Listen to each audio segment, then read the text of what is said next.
noite, irmãos. Deus vos abençoe. Mais um dia, mais uma noite, uma oportunidade concedida para nós encontrar e reencontrar. Nós queremos que o Espírito Santo nos esclarecerá coisas que para nós tem muita relevância, necessário para o tempo de hoje. Por mais que esteja acontecendo eventos, guerras em todos os lugares, mas o evento mais moderno que um crente deve buscar, atualizado, é o batismo com fogo. Pode acontecer todas as evidências que puderem acontecer no mundo concernente à palavra, se eu não estiver preparado para o meu dia final, do que isso me adiantaria, não é mesmo? Nós queremos dar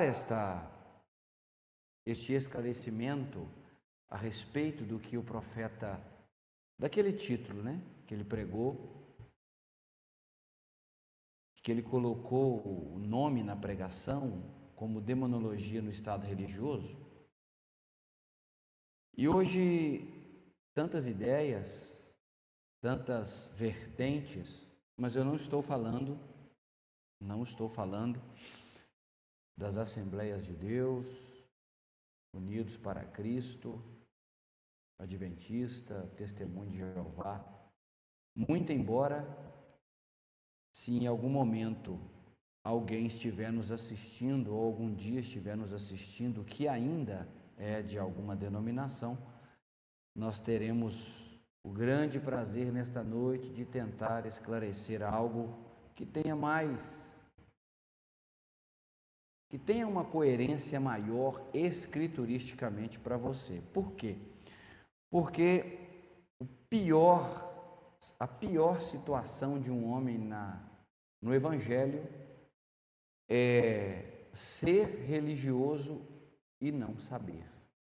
É disso que se trata aquela fala de Jesus Cristo em Apocalipse 3, quando ele diz que a última era, chamada Era de Laodiceia, ela é pobre, cega, nu, é uma situação terrível, mas o pior, e não sabes. Então, nós queremos muito mais trazer um esclarecimento dentro já do ângulo que o profeta William Branham, o sétimo anjo, o anjo da Era de Laodiceia, o último anjo, ministrou e foi comissionado a preparar um povo para ter uma obra consumada sobre este povo, um selo, não uma obra inacabada. A bem da verdade, nós temos encontrado nesse contexto da mensagem de William Branham coisas que nós que seguimos tais instruções, a bem da verdade, está nos envergonhando. Muitas igrejas estão nos envergonhando. Há aquelas pessoas que, sem compreensão, sem entendimento, eles proferem frases como: fulano é herege, fulano não prega a mensagem. Assim, eu queria deixar aqui uma clareza da Escritura, o seguinte: não foi essa a recomendação que Jesus Cristo fez. Jesus Cristo disse assim: pelos frutos eu reconhecerei a árvore. Quem sabe, na visão de A ou B ou C, eu prego diferente, erradamente, a mensagem de William Branham.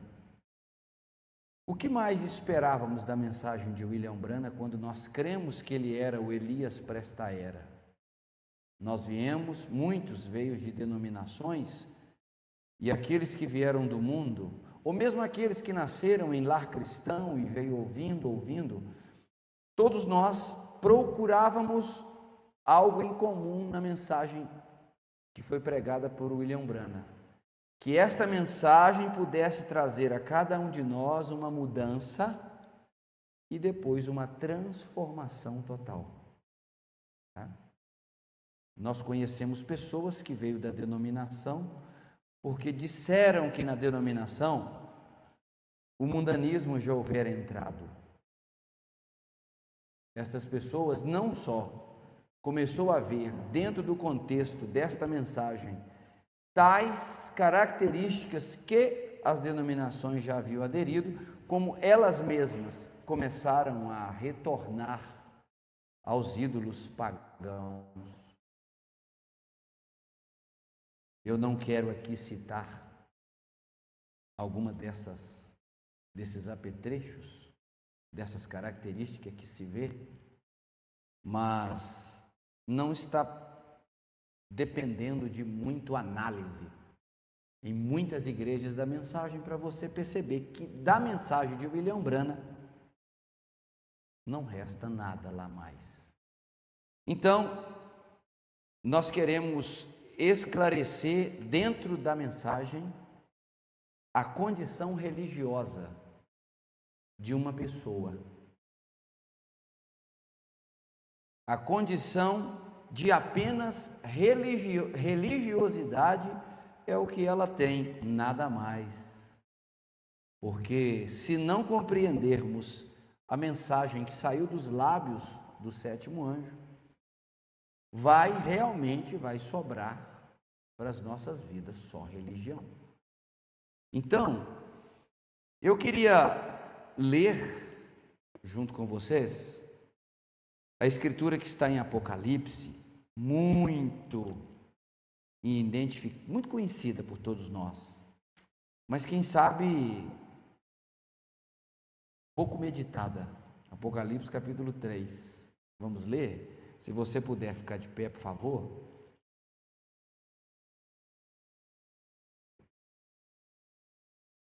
A condição religiosa de muitos crentes não é por falta de conteúdo para que não sejam, falta de material, falta de ensinamento e de conselho. Jesus, sabendo todas as coisas e vendo com antecedência o tipo de pessoas que teria nesse tempo final, ele, ao repreender a era de Laodiceia, ele não só repreendeu, não, ele também aconselhou. Basta agora saber se as pessoas quiseram tal conselho, né?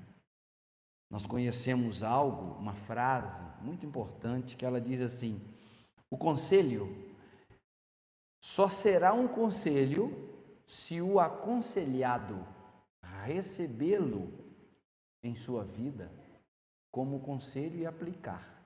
Do contrário, vai ser apenas alguém intrometendo na vida daquela pessoa, porque ela não quer.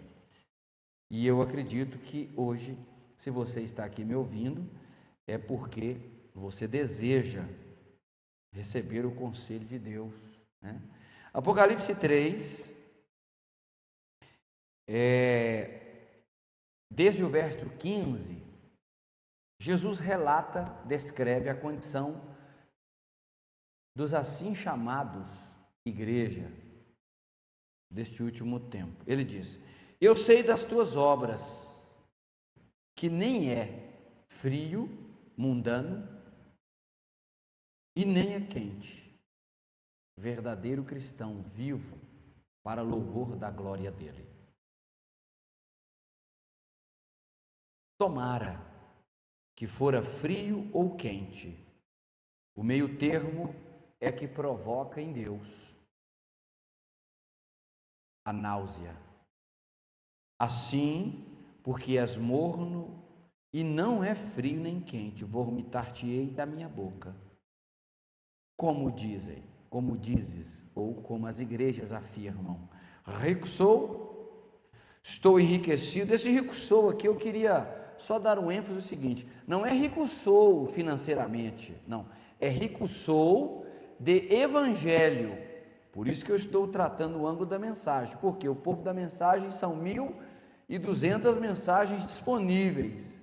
Rico em alimento, eles são ricos em ensinamento, mas por que são mornos? Por que se encontrou na condição de morno? Por que expulsou o mensageiro? Como que expulsa o mensageiro da minha vida? Ou você da sua? Como que isso acontece? Eles eram ricos de mensagem, de quantidade, de igreja bonita, apresentação, banda, música, cantores, enfim. Eles olharam um aspecto que na realidade não era o que Deus estava olhando para este tempo. Rico sou, estou enriquecido e de nada tenho falta. E não sabes que és um desgraçado, miserável, pobre, cego e nu. Aconselho-te que de mim compre ouro provado no fogo, para que te enriqueças. Isso aqui é porque você, ao provar o ouro, foi provado no fogo? Foi aprovado? Foi. Esse ouro é a palavra, você tem que colocar a prova o evangelho que você ouve. Eu não estou criticando tal e tal ministro que o que ele prega ou aquele ministro é falso. Não foi assim que o irmão Branham, o profeta, ensinou. O profeta disse que todas as pessoas, ministros, são bons. Ele se torna um falso na hora que ele vai ensinar.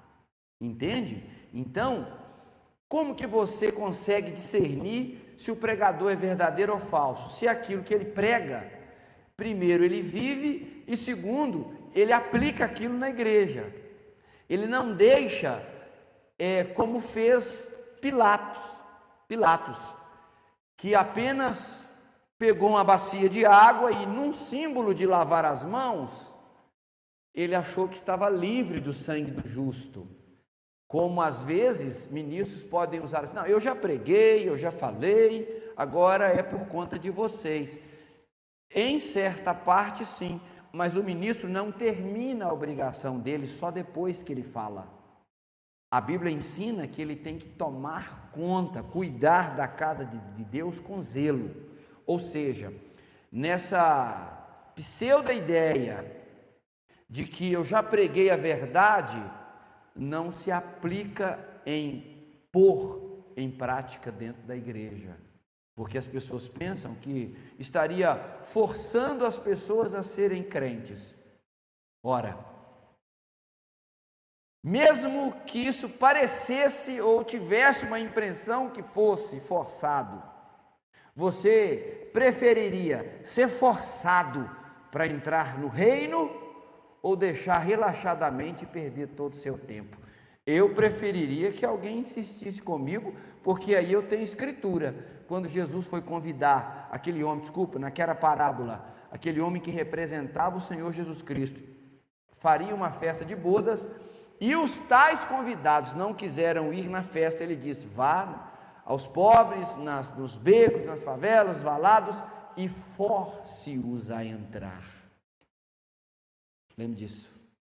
Você ter Jesus Cristo insistindo contigo para posicionar é uma demonstração de amor sem igual. E ele disse, Ele disse: olha, e se eu corrigir, se eu colocar em ordem, se eu retarguir, é porque eu amo tal fulano, tal igreja.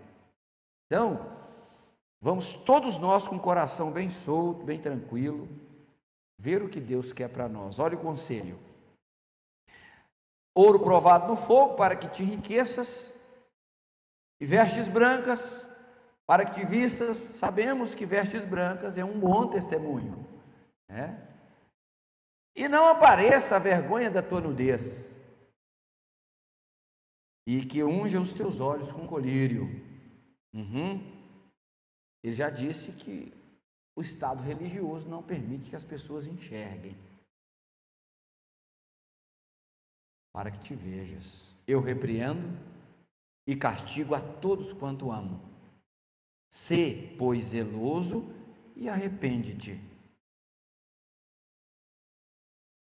Eis que estou à porta e bato. Eu vou deixar por hora só até aqui, tá bom?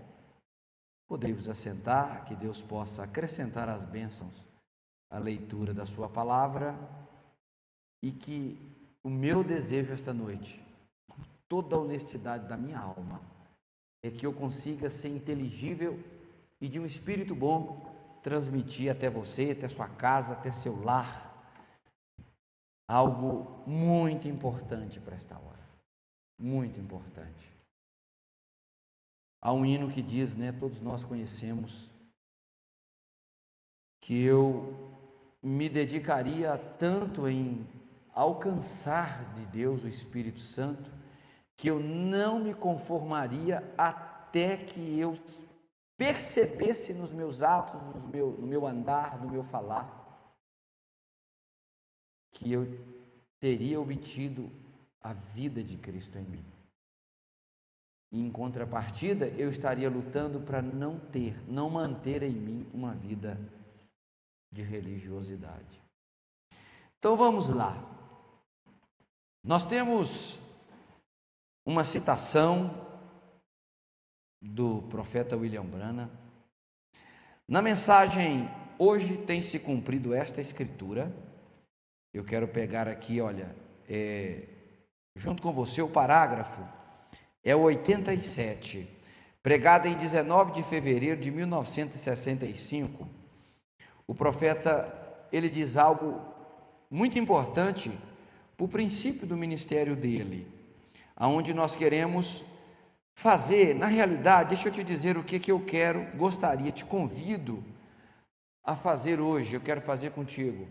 Eu quero fazer uma avaliação desde que o anjo profeta Elias desse último tempo, ele foi comissionado por Deus a trazer uma mensagem. Então, vindicações públicas e citações reiteradas vezes, ele citando que o ministério estava aqui na terra para um propósito. Então eu quero, já que você conhece o anjo, já ouviu falar, já segue, eu quero que você faça comigo esta análise. Nós vamos tomar então a primeira citação desta noite. Quem saiba, eu não dê conta de colocar o caminho até o fim do tempo, o final de tudo, dentro de um culto só. Mas vamos lá, a primeira citação: "Hoje tem se cumprido essa escritura", parágrafo 87, pregado em 1965, 19 de fevereiro.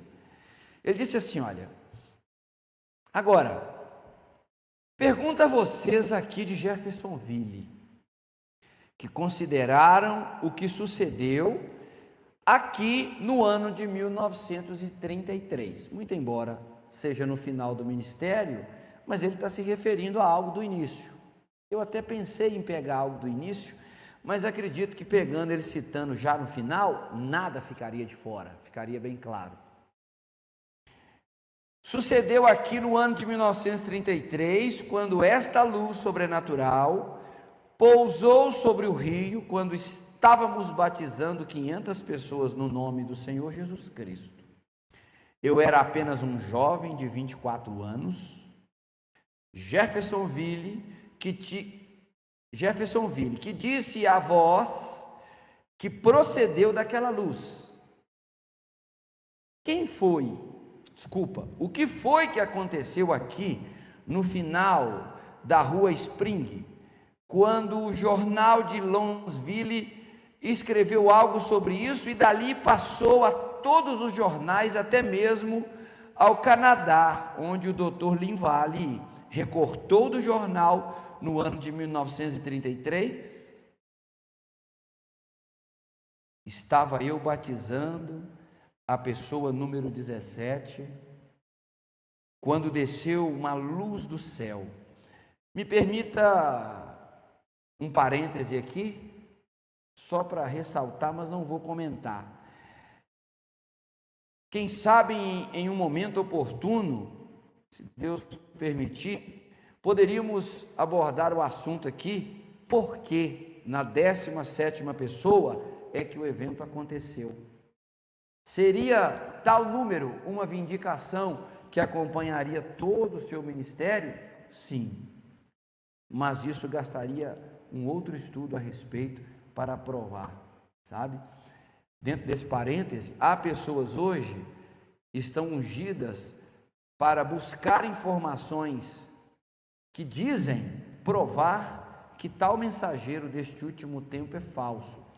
Esta é uma das citações que ele estava batizando, tal, quando ele citou isso, eles disseram que procuraram nos jornais da época e não encontraram nada a respeito, quando nessa citação, mais de 20 anos depois, o profeta William Branham chega a dizer que o irmão Linvale, ou seja, não era ele que estava defendendo uma ideia particular para se promover, o próprio Dr. Linvale recortou do jornal a parte que foi anunciada e eles tinham esse recorte, entende? Então, mas fecha o parêntese aí. Brilhando ali como uma estrela, e então uma voz disse, aqui eu quero que você dedique toda a sua atenção, abre aspas, assim como João Batista foi enviado para anunciar a primeira vinda de Cristo, tua mensagem anunciará sua segunda vinda a todo o mundo, abre aspas, fecha aspas, ponto. Hoje, ele cita, hoje tem se cumprido esta escritura. Obrigado, Senhor. Porque eu li ela já no ano de 1965, para não ficar dúvida que quando este evento foi anunciado em 1933, já no ano de 65, era algo que já havia acontecido. A mensagem precursora da segunda vinda já havia sido terminada. Não faltaria nada, estava concluída.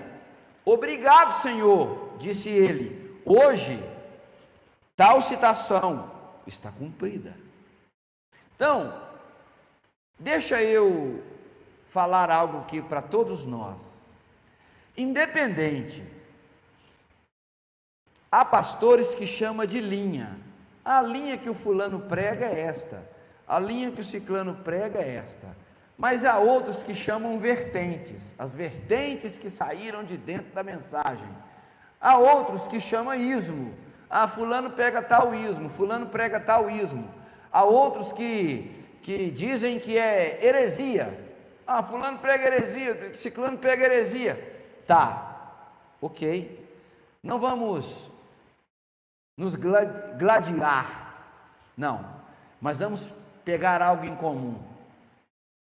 Seja de qual vertente, de qual linha, seja eu ou você, ou quem quer que seja, disso aqui, nenhum de nós fugimos.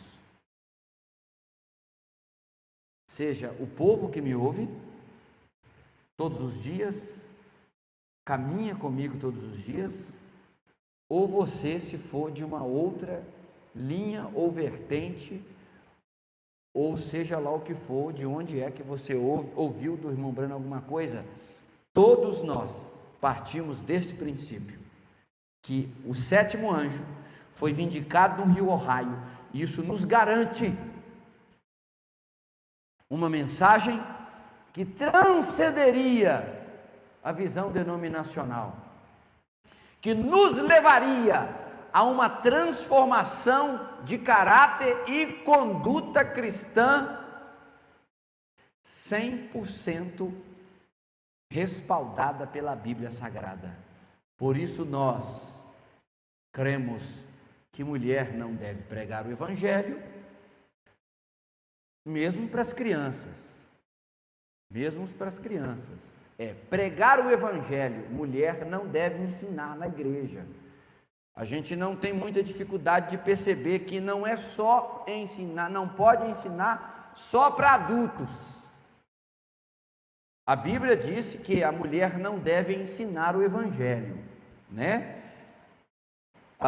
Salve a exceção, a mãe, ensinando seus filhos dentro do lar, que é um ministério extraordinário, muito grande, muito esplêndido, maravilhoso. A mulher salvaria-se dando luz, luz, mais luz, mais luz aos seus filhos. Então, e por aí outras condutas cristãs, o modo de vestir, a forma de se conduzir, os homens. Não precisaria aqui de ficar citando todos os rudimentos, muito embora não seria uma coisa já, uma tecla, né, já batida há muito tempo, não. Seria um evangelismo muito novo, se eu citasse os rudimentos que o povo da mensagem tem deixado já por algum tempo. Deus não muda porque o mundo se moderniza. Ele é o mesmo hoje, ontem e eternamente. Esse tal Elias, que nós estamos falando, que cremos ser um homem vindicado, a escritura concernente ao seu ministério foi escrita há mais de 2000 anos atrás. Entende? Vamos falar que foi 2400, quase 2500 anos, escrito por Malaquias, o profeta Malaquias. Então Deus não muda, Ele é o mesmo. Então, todos nós partimos deste princípio, que em 1933, ele foi vindicado por este evento no Rio Ohio, e também 7 grandes visões que foi profetizada em junho de 1933, que acompanharia seu ministério até o término. 7 grandes visões, que ele disse que se completaria, que se cumpriria, àquelas pessoas que dizem, não, as visões elas são meio ofuscadas, meio difícil de se compreender, mas tudo bem, não tem relevância, porque o irmão Branham, ele disse que não estava profetizando, ele estava predizendo.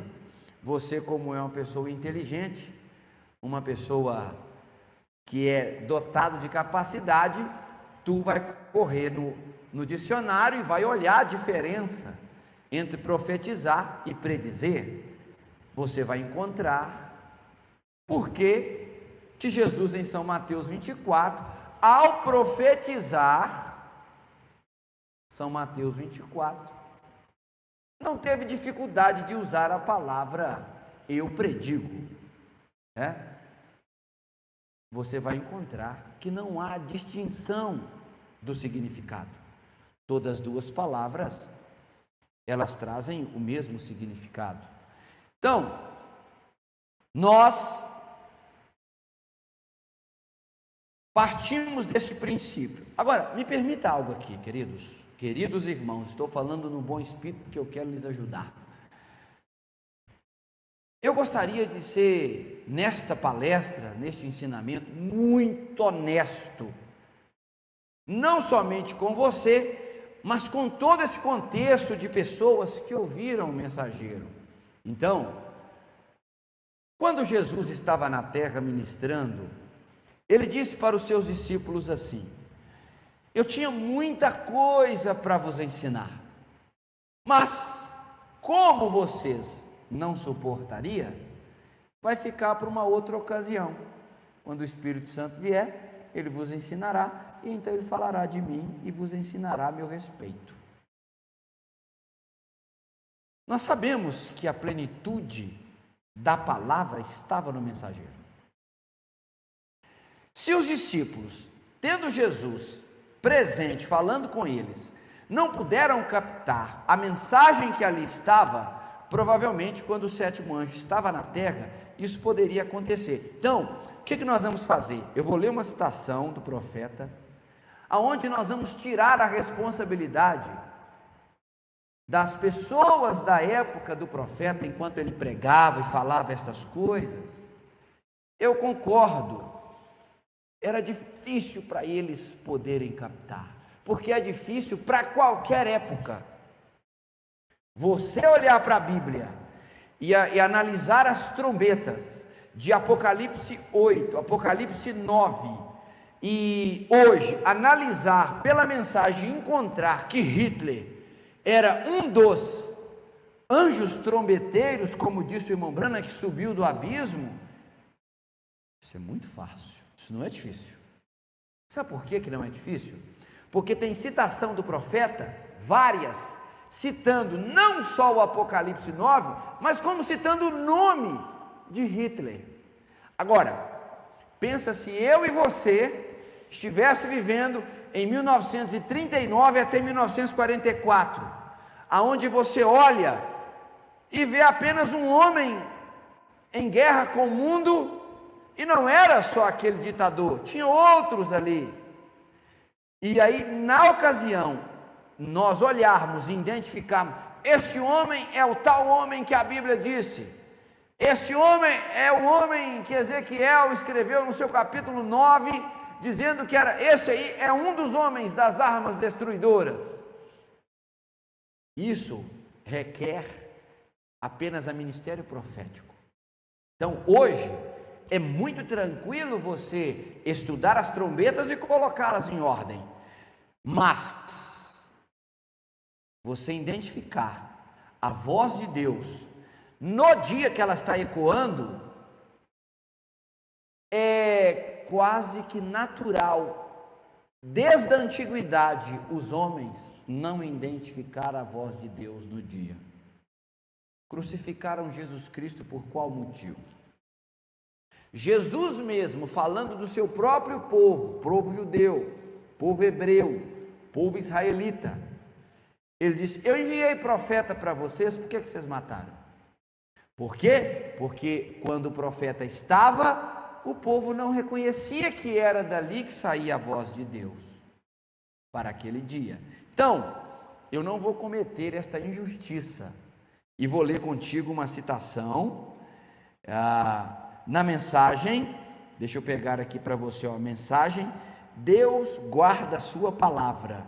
Quer ver, irmãos? Eu não quero cometer esta. Deus guarda a sua palavra. Me permita ver primeiro se é a de 20 de janeiro ou se é a de 7 de abril. Aqui, ó. Eu vou pegar aqui primeiro a de 20 de janeiro. Vamos ver se é essa aqui ou se é a outra, porque eu esqueci de anotar a data, mas eu quero te dar a referência bem certinha. Vamos ver aqui, ó. Não, vai ser a outra. Vai ser Deus guarda a sua palavra. 7 de abril, parágrafo 56. Eu espero que eu esteja sendo inteligível para você. Entender onde eu quero chegar. Vá com calma, não tente, pastor Charles vai chegar em tal lugar, não, vamos deixar o prognóstico só para os feiticeiros, tá bom? Vamos com calma, passo a passo. Vamos lá, para você anotar aí, Deus guarda a sua palavra, 7 de abril de 56, certo?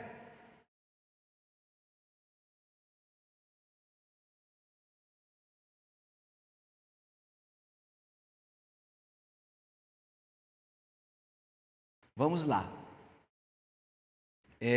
pegando aqui, estava só lendo uma mensagem aqui do setor de gravação lá, de transmissão, eles me ajudam aqui de vez em quando. Vamos lá, 56, nós vamos ser justos, hein? Eu creio, disse o profeta, abre aspas, eu creio que esta geração existente, ou seja, no dia dele, que está na terra neste instante, lá atrás, 1957, aquela geração, vamos identificar aquela geração como escrituristicamente? Aquela geração que veria a figueira brotar, isso pode ser importante no final da palestra. Aquela geração existente, qual era aquela geração? A geração que veria a figueira brotar. Eu creio que esta geração existente, que está na terra nesse instante, verá a vinda do Senhor Jesus.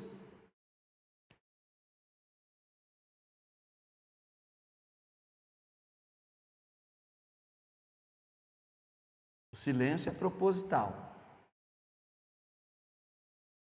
Estou com 48 anos. Quando ele foi vindicado em 1963, ele tinha 24. 24 anos depois. 24 anos passados de pregação, ensinamento, cura, milagre, tudo que pudesse mostrar para a geração existente daquela hora. Mas, vamos lá.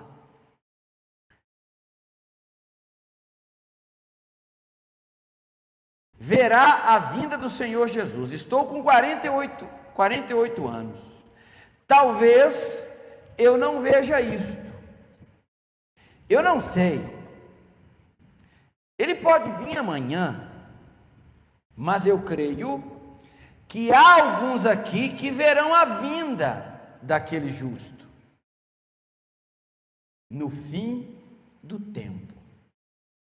Eu creio que a maioria de todos nós, especialmente os que estão nesta igreja, nesta manhã, nunca morrerá de velhice até virmos acontecer uma das coisas mais horríveis, que jamais aconteceu a um povo, que vai acontecer aqui, nesta geração.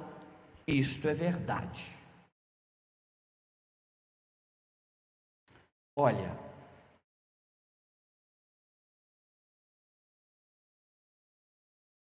isso aqui é forte, porque se tem algo que nos prende a respeito do mensageiro e que nos dá segurança na voz do mensageiro, eu quero citar algo que todos nós temos segurança em Deuteronômio, capítulo 18, começando no versículo 15.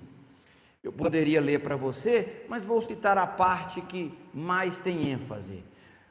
O profeta que falar em meu nome, e isso não acontecer, não tenhais medo do tal homem, disse Deus, porque Deus o mataria. As pessoas chegaram e disseram, mas como é que nós vamos saber se ele é ou não de Deus? Deus disse assim, mas estou parafraseando. Ele disse assim, em outras palavras ali do contexto, basta você ouvir o que ele disse, e se aquilo não acontecer, esse homem é falso. E ponto. Não tem mais, porém, não, ponto. Falou, não aconteceu, é falso. Para que ter medo? Essa geração estava incumbida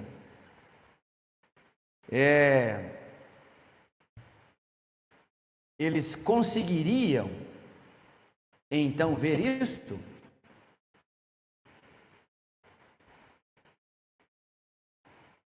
Continuando, ele disse assim, irmão, nós já temos transposto a fronteira da misericórdia até não restar nada mais a não ser o julgamento.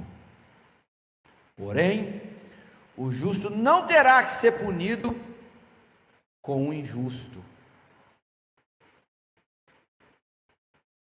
Deus virá e Jesus remirá a sua igreja e subiremos para encontrar com ele nos ares. Isto será bem distante de quaisquer bombas e problemas, e estaremos protegidos durante aquele tempo. Olha, eu quero, junto com esta citação, eu quero ler para você aqui perguntas e respostas sobre Hebreus.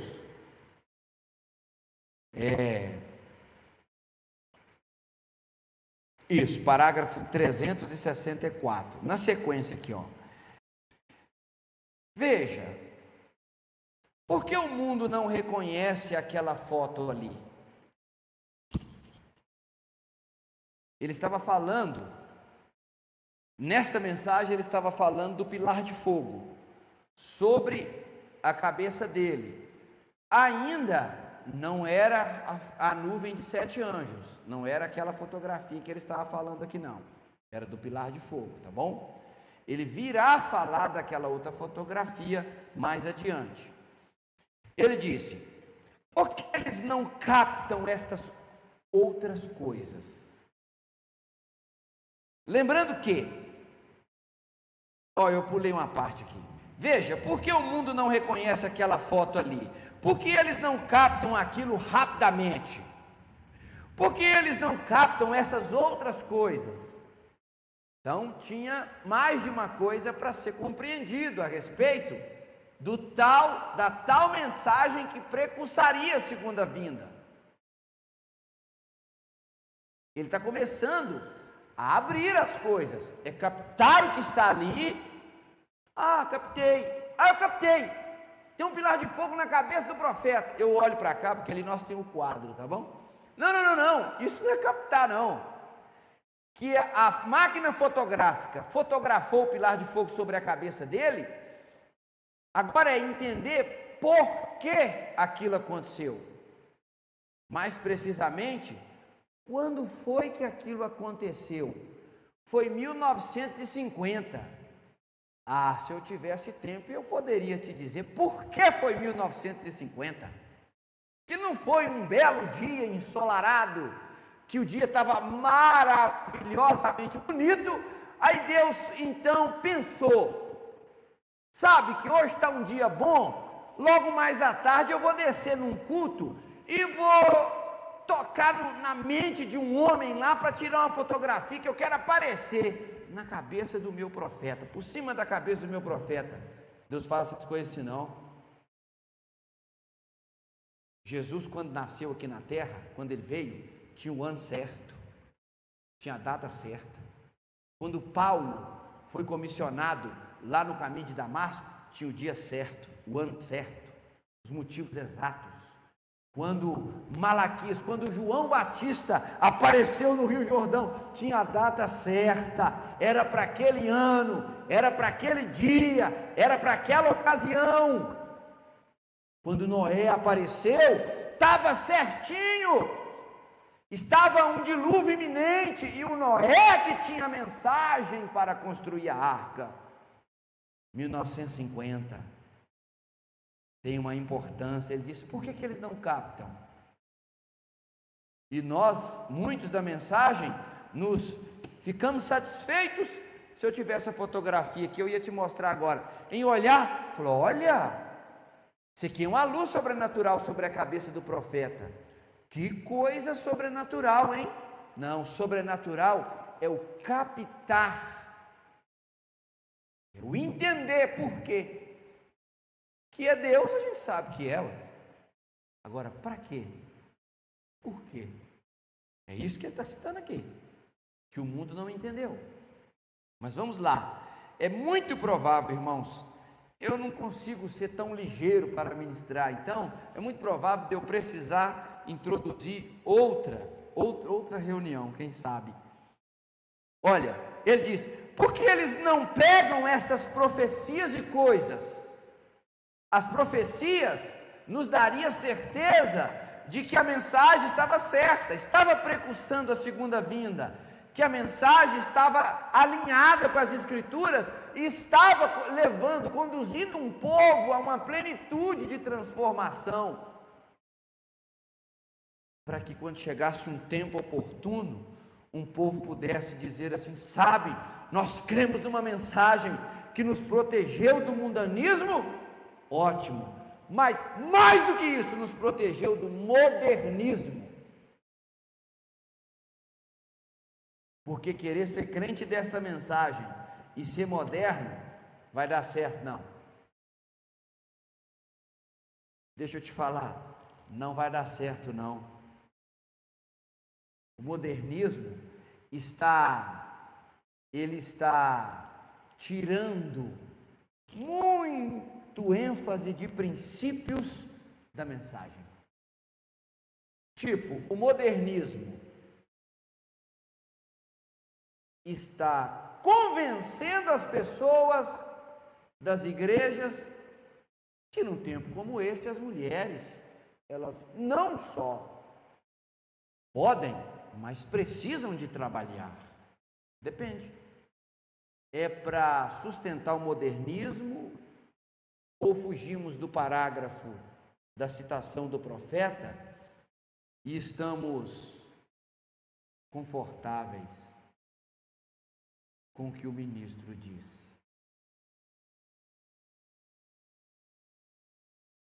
Estou só querendo ajudar, viu, irmão? Só estou querendo ser uma ajuda num tempo de tanta confusão na mensagem.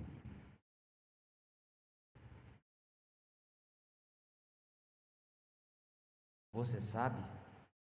Eles não podem fazer isto agora. Por que eu estou lendo a citação? Para tirar daquele povo a responsabilidade de ter que entender tudo, enquanto a plenitude estava no mensageiro. Isso não era possível, como não foi para trás. Então agora nós vamos tirar daquele povo as responsabilidades e vamos colocar em quem deve ter a responsabilidade de captar todas essas coisas, captar por que a foto de 1950, por que apareceu 7 anjos, entendeu? A qual povo estaria responsabilizado? Vamos lá. Ele disse: eles não podem fazer isto agora. Eu sei que você ama ouvir o seu pastor dizendo: tu é eleito, tu é super raça, tu és a noiva de Cristo. Eu não estou dizendo que isso está errado, só estou dizendo para a gente deixar um pouco a euforia de lado, assim, só um pouquinho, e tentar ouvir uma coisa um pouco mais coerente. Nós não estamos aqui para confrontar ninguém, nós estamos aqui no mesmo desejo. Nós queremos entender o nosso profeta, o que ele quis nos transmitir e nos guardar quando o modernismo chegasse, tá bom?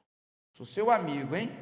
Como o pastor Júlio, né, gosta de dizer, eu te amo e o meu nome é Charles Renato. Vamos lá. Você sabe, eles não podem fazer isto agora, mas um dia eu vou deixar o mundo. Oh, maravilha! Na outra tradução está dizendo assim: mas um dia, quando eu partir para o Senhor, quando eu deixar este corpo, então eles reconhecerão isto. Aleluia! Alguns de vocês jovens, verão isso depois que eu partir. Ah, espera. Mombrana partiu quando? 1965. Eu não estou falando apenas aos jovens de 2023. Eu estou dizendo que desde que o Mombrana partiu, de 1965, homens, verdadeiros homens bons, honestos, que hoje são homens já de uma idade avançada, não precisa que eu citar as idades, mas eles já foram jovens depois que o irmão Brana havia partido. Já estava sobre esses homens a responsabilidade de captar o que o mensageiro houvera falado. Se o povo que esteve andando com William Brana, vendo os milagres, eu estou trazendo isso hoje para tentar te ajudar. Nesta semana, nós estamos em outubro de 2023. Partiu uma pessoa considerada pelos homens, o homem que outrora estava vivo, que mais houvera visto milagre, porque andou com o profeta William Brana. Quem era este homem? Seu filho Billy Paul.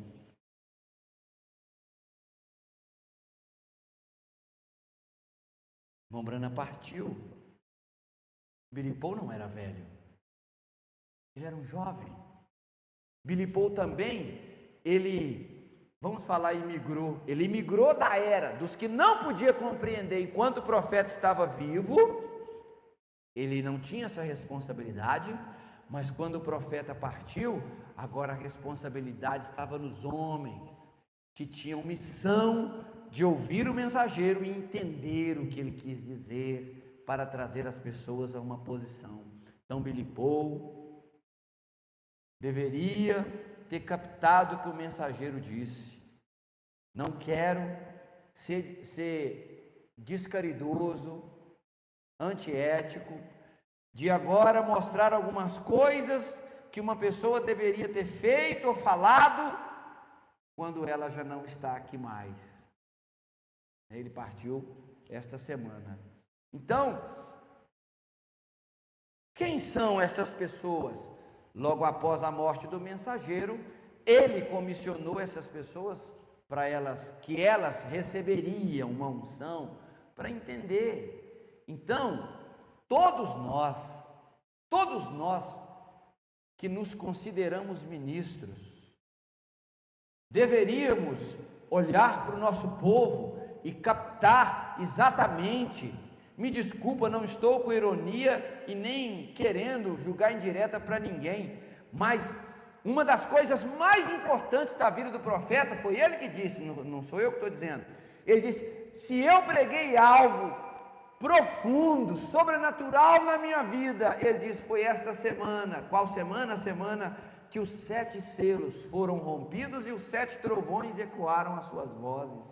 Ele disse: se eu preguei algo profundo em minha vida, foi essa semana, tão profundo, leia no 7º selo, que ele disse assim: eu nunca mais vou ser o mesmo. Por quê? Por causa da visão do Evangelho, a plenitude do Evangelho. Ele pregou algo profundamente que mereceria uma atenção especial de nós todos. Mas vamos lá. Alguns de vocês, jovens, verão isso depois que eu partir, mas Deus não permitiria que isso fosse feito agora. Então, fui justo, não estou atribuindo tal responsabilidade ao povo que estava andando junto com o mensageiro. Era demais para eles, porque sempre foi muito para os povos anteriormente ter que captar a mensagem da hora no dia que eles estavam.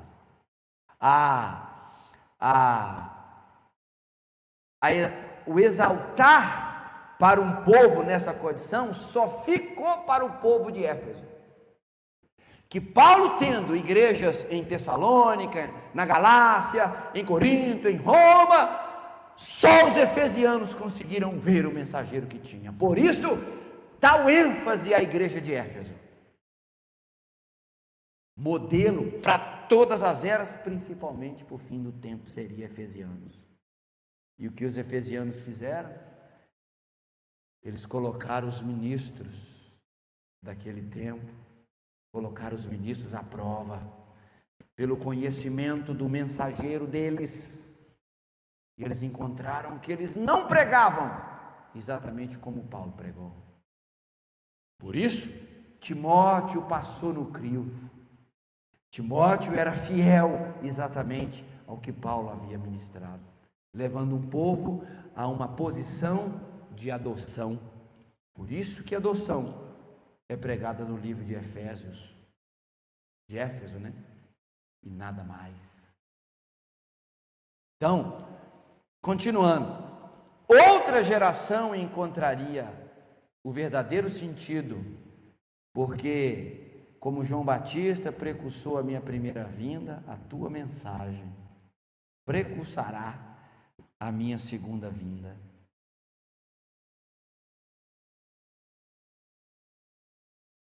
Vou fazer uma pergunta que aparentemente você pode até responder de antemão, mas poderia não ser a resposta. A voz disse: a tua mensagem. Qual seria essa mensagem?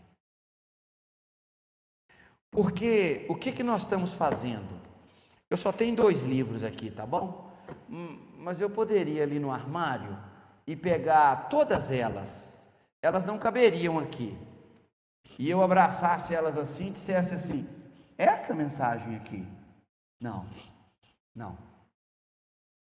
Por que eu quero dizer para você, em um simples detalhe, que você não pode abraçar todas as mensagens? Esta era a mensagem do sétimo anjo que precursaria a segunda vinda. Porque ainda em 1953, nós temos o mensageiro orando e agradecendo ao Deus Pai, ao Deus Filho e ao Deus Espírito Santo. Você o quê? Sim, senhor. Ele houvera vindo do meio dos batistas e ainda havia nele uma certa mentalidade a respeito da Trindade. Você que acompanha o mensageiro vai encontrar na mensagem a graça que ele teve uma visão, uma experiência de um arco celeste que se dividiu em cores, e daí Jesus Cristo então falando com ele ali no mato, naquela mata, com aquela visão de cores do arco celeste. Aqui nós não gostamos de falar arco-íris porque nós não cremos na íris, na deusa pagã. O arco celeste, e então foi revelado a ele que mesmo que o Pai, Filho e Espírito Santo fosse conhecido, mas todavia era um arco, era um Deus. E então em 1953 em diante ele começa então a entender a unidade de Deus. Você abraça toda a mensagem pensando que a mensagem do sétimo anjo era essa, como é que a gente faria? Ele disse captar. Nós temos que captar o que a foto está querendo nos dizer. O que foi a mensagem do sétimo anjo?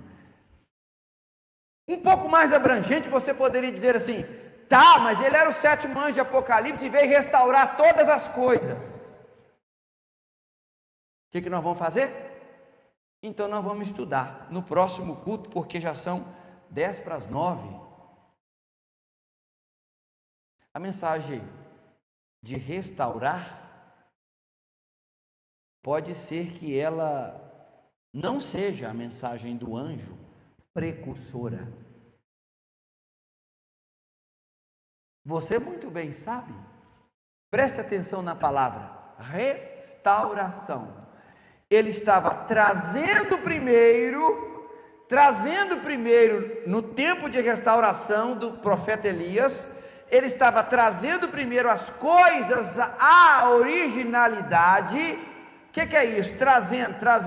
Fazendo o que com isso? Fazendo sustentação para a mensagem da segunda vinda. Ele restaurou durante tantos anos, mas isso não foi a mensagem da segunda vinda precursora, que precursaria a mensagem que, sabe por quê? Deixa eu te adiantar aqui um pouquinho. Porque se o batismo em nome de Jesus for a mensagem que precursaria, a segunda vinda, então o pessoal aqui no Brasil tem uma igreja chamada Unidos para Cristo. O irmão estava me relatando lá no Amazonas, eles encontraram lá para um certo evento deles 50.000 pessoas batizadas em nome de Jesus. Eles estão precursando a segunda vinda? Não está. Ou nós estamos pensando que só o povo da mensagem que toma ceia com vinho e pão asmo.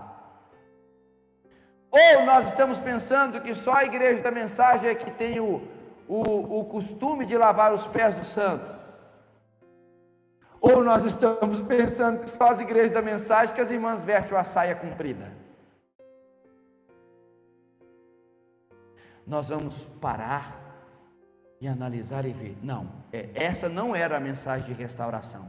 Essa era, de precursar a segunda vinda. Essa aqui era o princípio do ministério de restauração, para que a mensagem tivesse agora uma estrutura para precursar a segunda vinda. Deixa eu te dizer um negócio. A mensagem que precursaria a segunda vinda diz respeito à era de Laodiceia. E desde esse tempo, do princípio do ministério do profeta, ele nunca havia trazido a evidência de que a era de Laodiceia estava em evidência e qual seria o fim dela quando ela terminasse. É isso que ele vai alinhar. Nós vamos pegar dentro do ministério dele, porque coube a... Desculpa de ter dado um barulho aí, né? Coube a nós o cuidado, ou cabe a nós, né? O cuidado de analisar os passos do mensageiro e então captar o que ele disse que teria que ser captado. Não só juntar todas as mensagens e dizer, este é o alarido.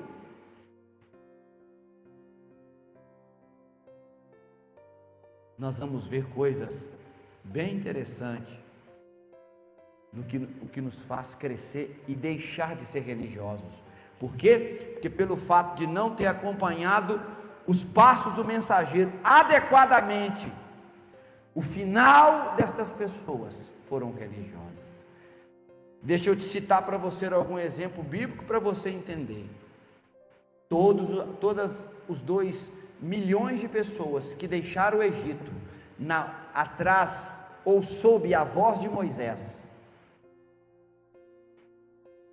na realidade a grande maioria não seguiu Moisés até o final, não chegaram aonde poderiam chegar, mas acumularam para si apenas ritual judaísmo na caminhada, nada mais. Ao entender o mensageiro, você não vai apenas dizer, mas eu creio que ele é profeta de Deus. Eu citaria para você outras pessoas que também citaram isso na ocasião. Mas crer que William Branham foi profeta de Deus, primeiramente é entender e compreender o que ele pregou. Porque eu conheço pessoas que estão dizendo que não, profeta, ele é profeta de Deus, eu creio que ele é profeta de Deus. Sabe onde que eles estão? Desviados do mundo. Você também conhece. Desviou, está no mundo, vivendo uma vida completamente fora da palavra, mas ele crê que o William Branham foi profeta de Deus, indicado. Isso não é crer. Se creu, está junto, está seguindo os mandamentos e os conselhos dele. Aconselho-te que compre, que adquire o ouro provado no fogo, evangelho que não se deteriorou, evangelho que tem que ser captado agora. Então, o que eu quero te ajudar? Não queira ver povo que caminhou com o irmão Branham ter captado o que precisava. Ficou claro, o irmão Branham disse que o povo daquela ocasião, aquela geração, não podia ver. Por quê? Porque o próprio Deus não permitiu. Ele que falou? Ele disse, Deus não permitiu que fosse feito para essa geração existente. Vai ter que ser aquela próxima que virá, que vai captar. Muito obrigado, Deus te abençoe, te sustente pela paciência. Se você teve paciência até agora, terá mais alguns cultos, né? Nós vamos trazer essa coisa bem esclarecida, porque houve um povo ali em Atos que começou a julgar Paulo, sabe? E dizer que Paulo estava com uma seita, estava com uma heresia, algo desse tipo. Acho que é Atos 23, Paulo disse assim, daquilo que os homens chamam seita, é daí mesmo que Deus está chamando o povo para o reino, onde estava o verdadeiro povo. As pessoas citaram que era uma seita, sem ao menos ter ideia do que Paulo estava pregando, do que Paulo estava posicionando, verdade? A Bíblia não disse para nós não ouvirmos as coisas, ela disse, ouve tudo. E como você tem o Espírito Santo, basta trazer para a Bíblia, para a mensagem, a Bíblia diz, ouça tudo e retenha só o que é bom, e prove todos os espíritos, tudo que vier você prove pela palavra, tá bom? Deus te abençoe, tenha uma boa noite, que a luz do entardecer, a voz do sétimo anjo que ficou para nós como uma segurança para o mundo não nos engolir, o mundo de religião não nos engolir, não engolir o nosso lar, que essa luz possa começar a brilhar na sua vida, na sua casa, todo o tempo. Não acomode com uma vida de religião. Esta mensagem tem coisas profundas e que você merece ter na sua vida e na sua casa. Mas coração não é assaltado por Deus, ele tem que ser aberto e feito um convite. Aí eu vou citar o resto da escritura onde eu parei. Se alguém abrir, eu entrarei. Deus te abençoe, cumprimenta seu irmão, deseja a ele uma boa noite e até nós encontrarmos na próxima reunião. Deus te abençoe.